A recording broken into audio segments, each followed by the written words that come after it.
I have just finished another incredible 4-day stay in Mapungubwe, but the journey doesn't end here. I've been invited to stay just a few kilometers away at the neighboring Mapesu Private Game Reserve, where I'll be trading chilly nights in my small ground tent for something a little more comfortable.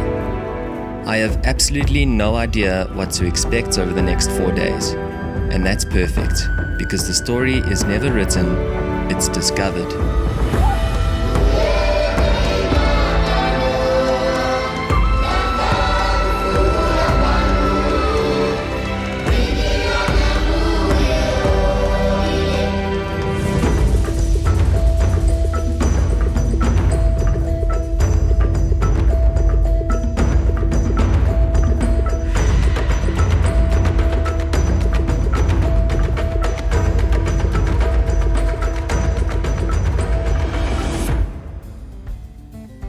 Just arrived at Mopani Bush Lodge at Mapesu Private Game Reserve. Time to check in and get settled in, see what the rest of the day has in store for us.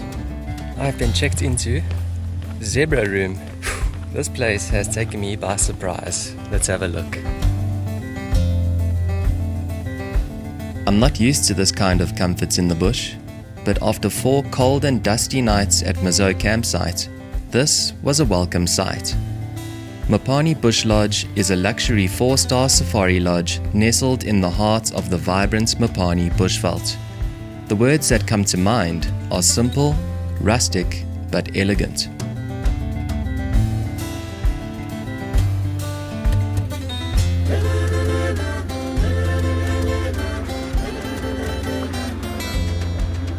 I met with owners Quinton, Lindy, and their humorous little daughter at the bar area, where I got filled in on some of the exciting things to come over the next 4 days. It's a great welcome party to Mopani Bush Lodge. Starting with sundowners at the Confluence Viewpoint, which is just a short drive into the neighboring Mapungubwe National Park.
I have been here before around midday, but to stand overlooking 3 countries as the earth tilts away from the sun just hits different.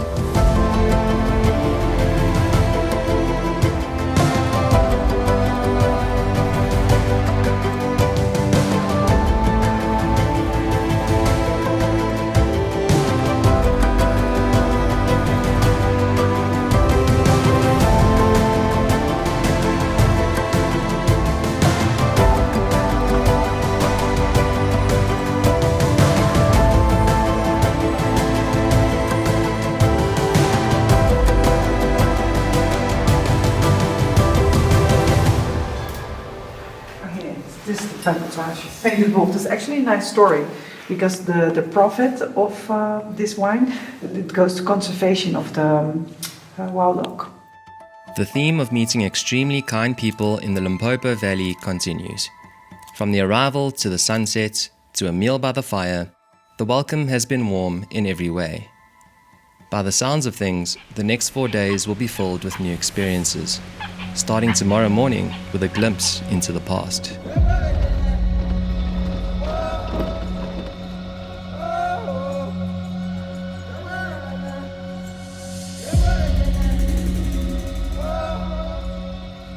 Yeah, it's everything from grasshoppers to elands to mongoose. That's why they decided we'll name it after the god of the animals, because there's so many of them. And how do we pronounce that? That's up to you.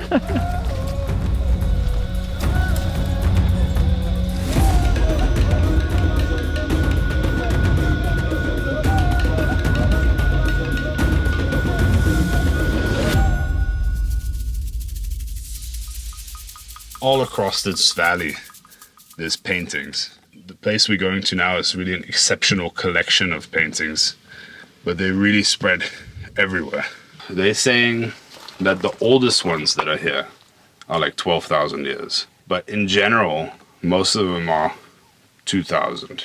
There, where the overhang starts, and it carries all the way along here till the end there, and then there's a cave you can climb in through, and it opens up again on the other side, and there's a couple paintings in there. So a lot of the giraffes you'll see through this shelter are all painted with their head bowed forward, and it's either because they believe in the rainmaking associations with giraffe, or the female puberty rites. Yeah, there's no other place in all of sub-Saharan sand rock art where they've painted a locust.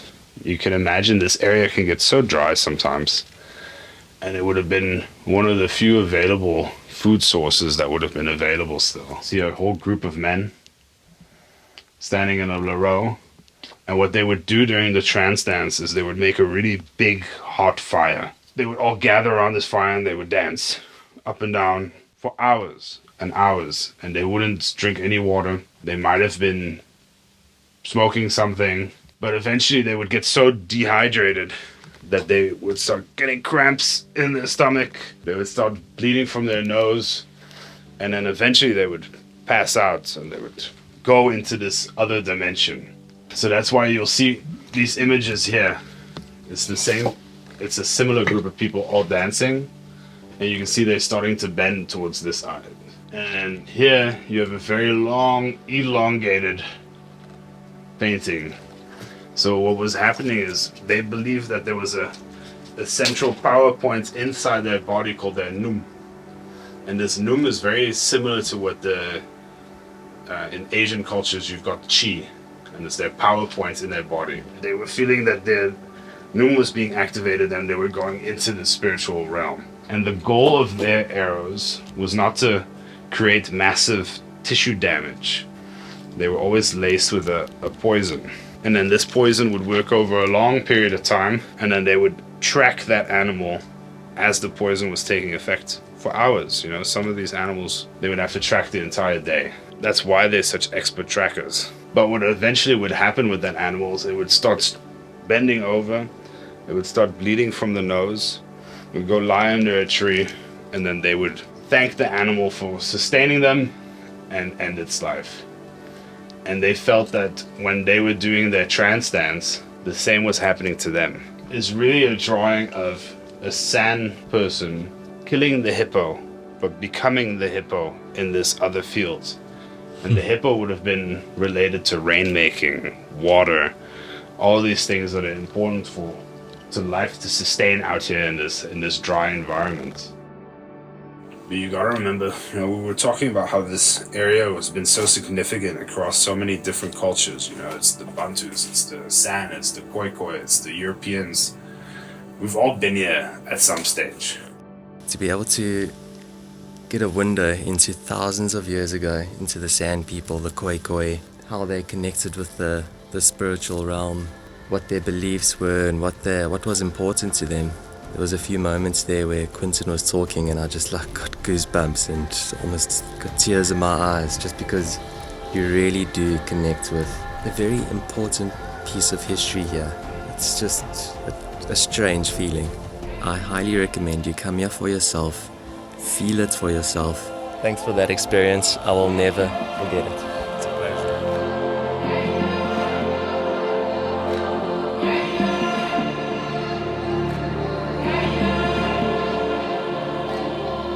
We've all been here at some stage.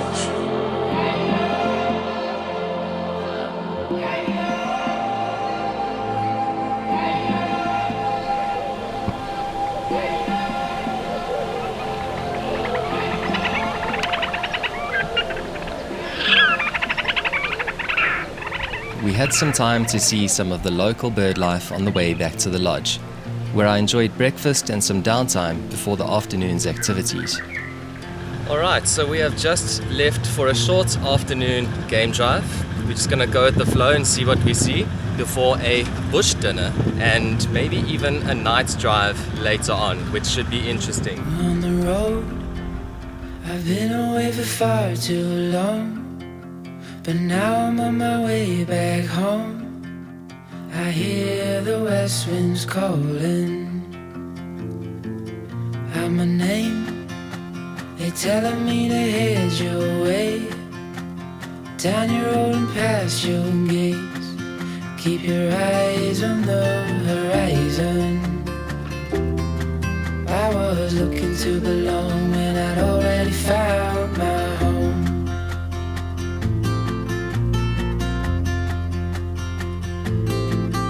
Won't be long, I'm there before the setting sun, for you to fall into my arms, a place I call my home.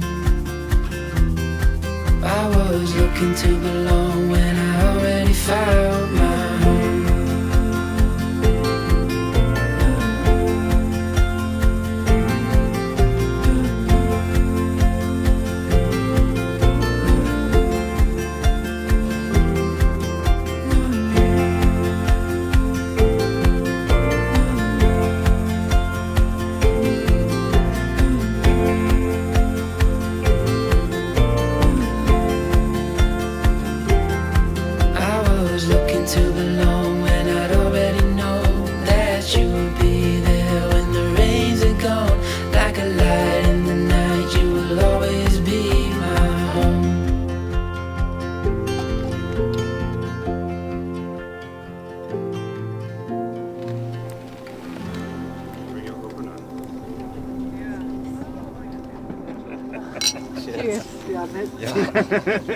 Let me summarize. Lovely game drive, even better bush dinner. Star of the show for me was the slow braised, melt in your mouth oxtail. What a treat. It's time to get dressed a little bit warmer. It's going to be quite chilly out there. We're about to go on a night drive.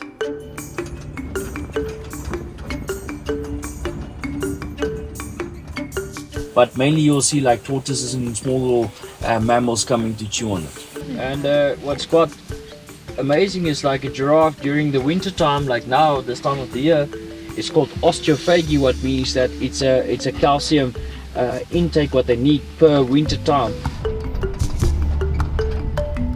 So it will eat the bottom of it, and then eventually the tree will get infected and obviously die off after many years. But that's porcupine. That is only porcupine what does that. Okay. Yeah, you can nicely see how it's chewed. This ancient landscape seems to be filled with fascinating windows into simpler times. I resonate with the people becoming their animal counterparts in order to gain wisdom. I too have had these experiences, and I feel deeply connected to it in ways that I can't even begin to explain. Mapesu is allowing me to feel that connection.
So we're just finishing up our little bumble this morning. It's been quite incredible with those lions and buffalo, some good general game. Quinton has just spotted something I've never actually seen before.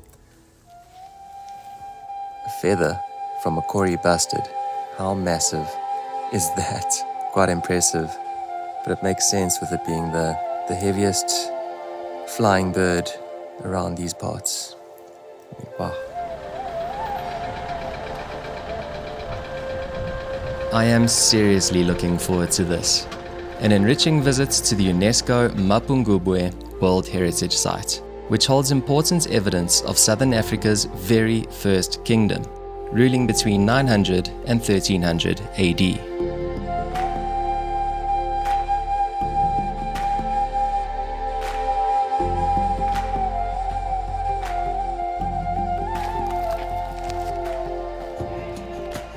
This is mainly Iron Age people that live on Mapungubwe Hill.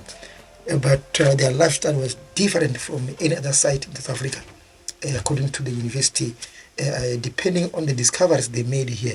You couldn't see everything, but some of the things that you see there are there. From the top layer there, you could see there is a famous discovery of a golden rhino, porcelain as well. You see there, small blue piece there. It's just a small fragment. It's a porcelain, which never found here. It's from China. In this area, you have animal products like skins of leopard, many things that will attract the eyes of the Chinese and the Indians. I will just guess that mostly ivory. There's a huge place of this type is called Great Zimbabwe. It came after the fall of Mapungubwe. When Mapungubwe collapsed, of unknown reason so far, then people move across the river. They walk so far north until they identify a small copy there in Masvingo. They stayed there on top again. They build huge walls there. Some of them have been conical as high as that mountain there. They might be possibly be Shona people or Kalanga people, not vendors, not Sutu, not Tsonga people, but particularly should be Shona. They go wherever they like. Nobody to stop them to show passport, nothing. If climate drops down, there's no rain. They must pull away. They must go. So it's what they suggest that it might have contributed to the fall of this kingdom, climate change. The information I'm telling you now is the information that has been uncovered here where we are, and it has been covered from this end here to somewhere there. There's still a bigger part of the village from here to there, which is unknown to us because no one have done any research here. This is still compact. Nobody touched this soil. There must be a lot of stuff still being buried underneath this sand, like gold, and many more graves might be possibly because somewhere here along the line they discovered graves that were here, somewhere here. 23 people has been found buried somewhere in this spot here. Total population of this area will be 5,000. 5,000 include the royal members which were occupying this block here. You see that it's covered by sand all the way, even down this portion here. They rob it of this sand when they do the research. But all the soil you see, there wasn't there before. It's coming from the bottom. People carry the sand from all the way from here on their heads and then cover the whole area. Some areas, the rock was like this low and the sand come this high. We're going to be walking right on this narrow path all the way here. And this is seemingly the same route they could use to get up because there's no other way around you can climb this real rock.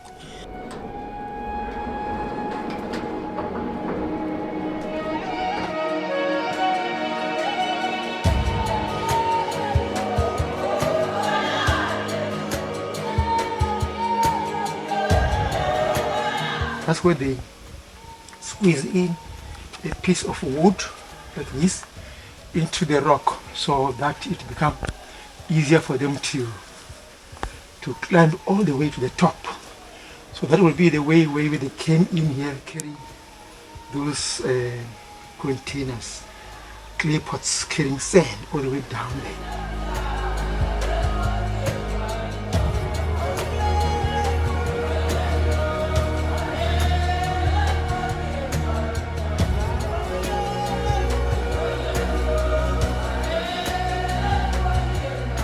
and then they can plow the land. And then when they plow the land, they bring food back home, and they use this one for making grinding food. They tend to use it to also accommodate water inside, store water. This thing is very deep, just that you can see is a little bit covered by soil now. And then that rock you see that's next to it there, they use it to cover. And you see them, those other holes they make themselves, so that they could put something there to enable them to pull the rock to the side. The king was buried right here. Just amazing to be here.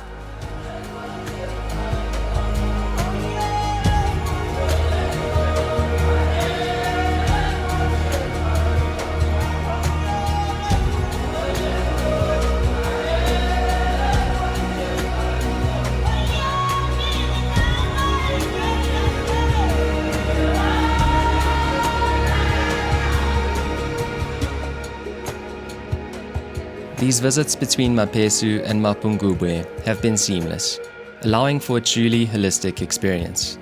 Thanks Mopani Bush Lodge for all the amazing memories, but it's time to make some new ones. This is Wilderness Camp. I'll give you a little bit of a tour, starting off with my tent. If you've watched any of my videos, you'll know that I love a safari tent, but this is taking it to a new level.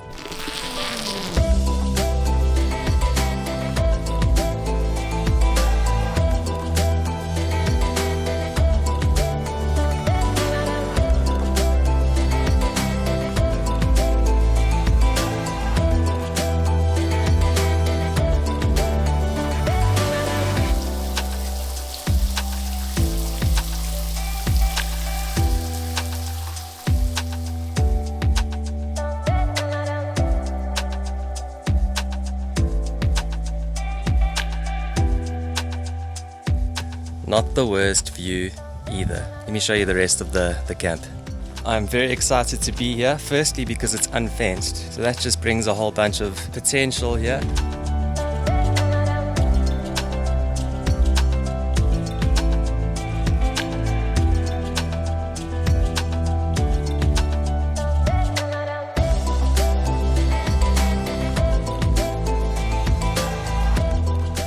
I'm going to be fetched soon to go back to Mopani, and not for any kind of bush activity, but to watch a very important Springbok rugby game.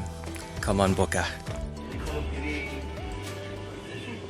A last-minute defeat was easy to forget, with pizza Boma night to look forward to.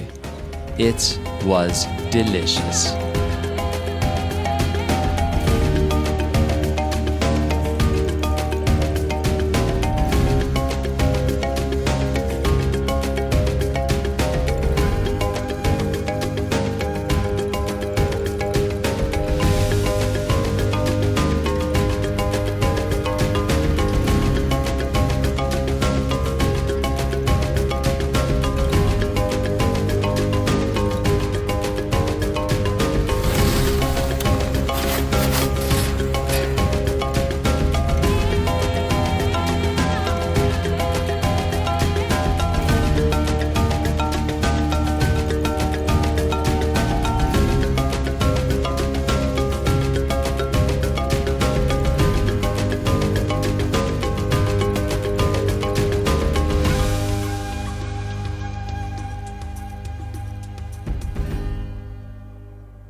So much has happened over the last few days.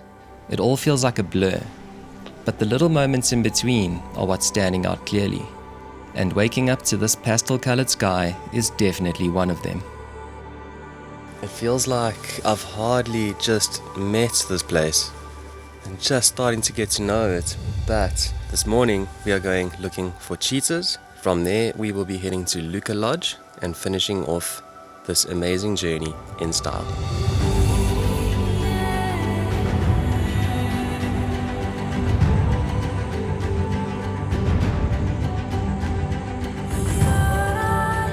This region, once impacted by cattle farming and overgrazing, has undergone a transformative conservation effort with a goal to restore the area's natural beauty. Mapesu's collaboration with the EWT's Cheetah Meta Population Project means that cheetahs have been reintroduced. We climb a rocky outcrop, which offers a good height to scan from, as well as another window into the past.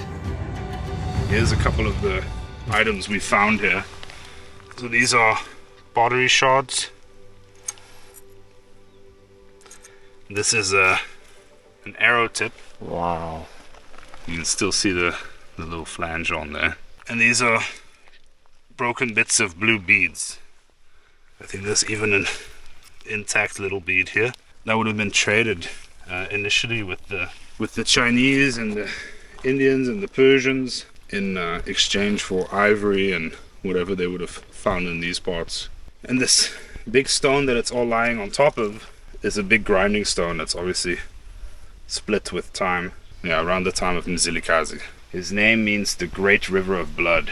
He was born the son of Mashobane near Mkuzi, Zululand. Many consider him to be the greatest southern African military leader after the Zulu king Shaka. Yeah, so around that time, this whole place was a battleground between the Zulus and the Vendas. And when this place was settled by the Europeans in 1886, they would have just been crossing the Limpopo, hiding from further expansion. And all of this stuff would just pick up on the floor. It's just lying around. We don't want to take it with us. Some of the cheetahs are fitted with tracking collars to monitor their movements. A cheetah tracking and walking experience is just one of the many activities offered here. We picked up a signal for them when we left Wilderness Camp this morning. But obviously we're a little bit higher there, so we got a bit more reach. But I've got a good feeling that they're still in this direction. But they could be in a little drain or culvert. We'll see, it's early days. It's still nice and cool out, they might be walking around. So it's definitely no guarantee, right? Even though we have these tools to help us. There's no guarantee. Okay. We're gonna try our best though. Alright, great. We've just moved to a new location to scan for these cheetahs again. Yeah.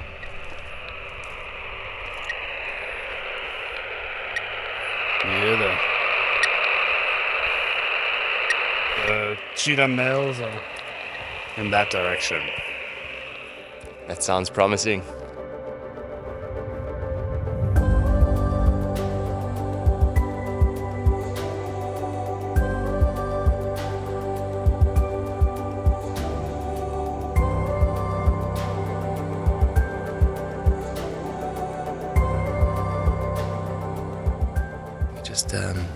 Slowly approaching them on foot. They are quite well habituated to people being on foot with them, just as long as we are very respectful of their space and don't interfere with their behavior at all, then they are totally fine with us.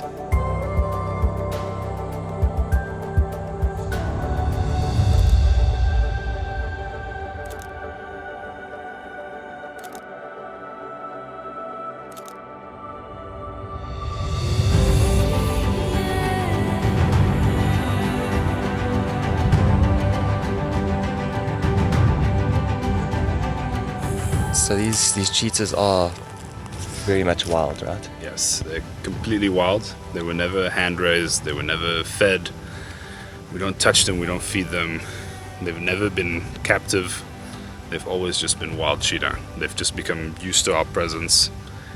We're so used to approaching them on foot that they know that we're not a threat, and we always respect their boundaries.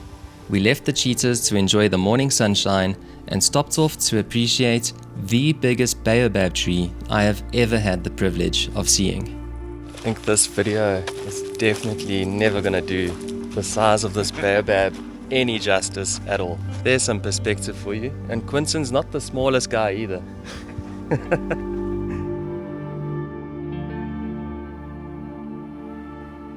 So if you use your right foot for the little steps, and then use the tree itself on the left, that's the easier way to do it. Gotta do it. Never in my wildest dreams would I have thought that I'd find myself up in a baobab tree overlooking the savannah.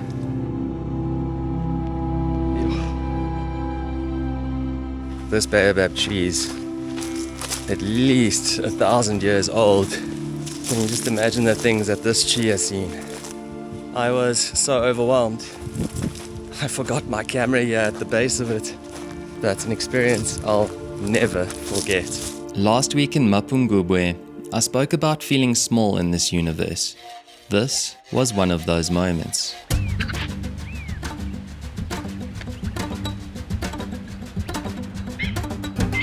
En route to Luca Lodge, we stopped by Luca Villa, which is a beautiful option for groups who want their own space and privacy while still enjoying everything Mapesu has to offer.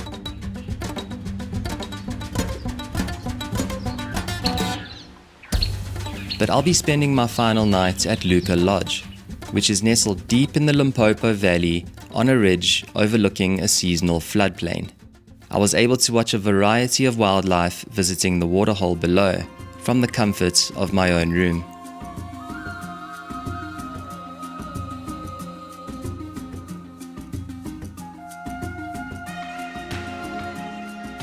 So I've made it to Luca Lodge. I thought that wilderness camp would be by far my favorite, but there's something about this place. Maybe it's that view. I'll show you a little bit more later. First, we're going for a short drive.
With my journey here coming to an end, I'm able to reflect on what it's really been about.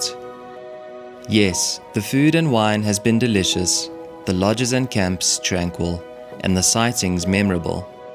But while these are important foundations for a beautiful safari, when I look back on my time here, I'll remember that Mapesu has created and allowed space for a truly holistic experience to take place.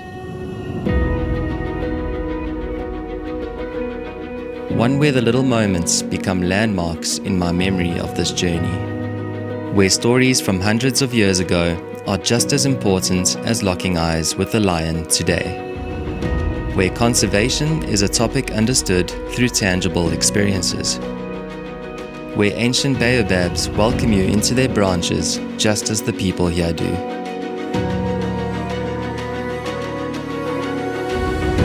It's one where the full extent of Africa's soul is felt deeply. Everyone here just gets it.